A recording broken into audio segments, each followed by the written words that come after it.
Let's take a closer look now at some of Donald Trump's recent comments. Now, when this presumptive Republican nominee for the presidency spoke just after the Orlando shooting, he made several points on immigration and, of course, gun control too. Trump said the Orlando gunman was born in, quote, Afghan. Wrong. Omar Martin was born in New York, a few blocks away from where Mr. Trump was born, but he is of Afghan descent. He also said refugees trying to enter the U.S. are not screened. Wrong. Refugees entering the U.S. go through questioning that can take several months.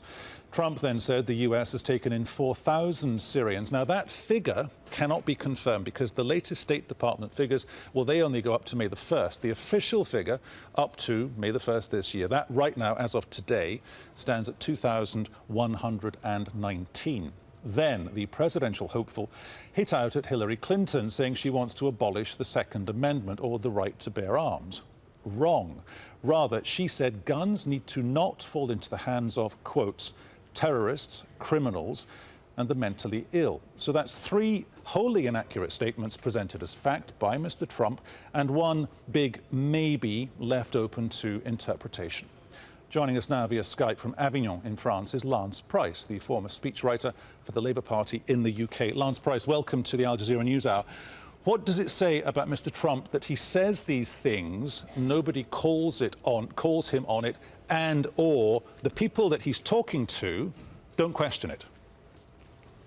Well, I think people do call him on it, of course, and every time he makes these extremely dubious and often, as you pointed out in your introduction, factually inaccurate, wrong remarks, there is a storm of outcry on social media and in the mainstream media in the United States and elsewhere, but it doesn't seem to matter because your second point is the important one, that the people that he's seeking to win over, and certainly so far as the primary season has gone, has succeeded in winning over, don't seem to mind. They feel that he's speaking from the heart, that somehow the liberal intelligentsia, the media and everybody else are seeking to discredit him, and they're more inclined to believe him than the facts. And that, of course, if you're trying to mount a campaign against all of that, is a real challenge. But his has been a media-driven nomination, on top of which he's the person that's driving the media. Well, he's decided quite successfully to say to the mainstream media, you can say what you like about me. You can call me a liar, you can say I'm getting my facts wrong, you can call me a racist, you can call me a homophobe, you can call me whatever you like. I'm going to carry on doing what I do. And that sort of shooting from the hip approach which he has, which has never been tried and tested in a presidential campaign before, is quite an extraordinary phenomenon, and as yet it hasn't done him any harm. And he has said himself, you know, I could go out and shoot people and people would still vote for me. You know, the implication is that because he appears to be everything that a politician normally isn't, that's part of his appeal. In fact, that's the bulk of his appeal.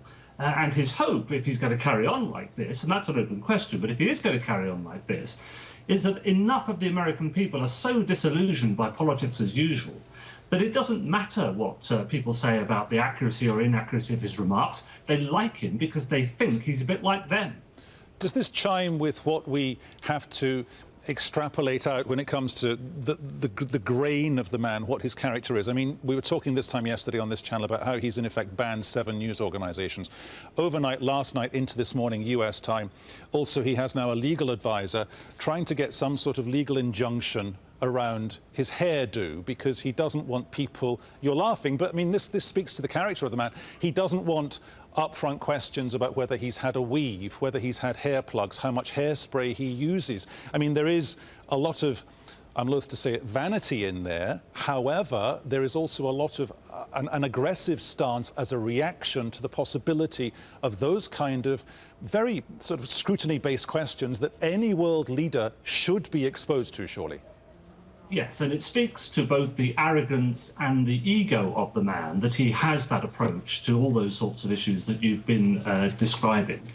And of course, he dishes it out. I mean, a lot of the attacks that he levels, whether at Hillary Clinton or some of the candidates that were running against him for the Republican presidential nomination, have been extremely personal, of the kind that he personally finds very offensive.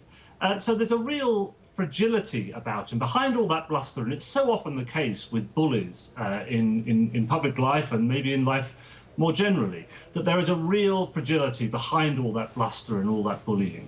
And I think that's definitely the case with him. He doesn't like all the jokes about his hair and other aspects of his personality and his physique and all the rest of it. But if you're going to run for president of the United States, then you have to be big enough to put up with all of that, especially if, as in his case, you're willing to give it out on a scale that has never been seen before. But separate this out for us, Lance Price, because it occurs to me that some of this is just about being a politician, some of it is about being Donald Trump, because there are areas, you mentioned Hillary Clinton there are surely as well areas that in effect her people have said to her, look, Bernie Sanders is talking about X, Y and Z, you can't go into that territory because you might need him after the party convention. And for Bernie Sanders versus Hillary Clinton, it's been the same equation, because there have distinctly and definitely been areas that both of those two have not wanted to go near.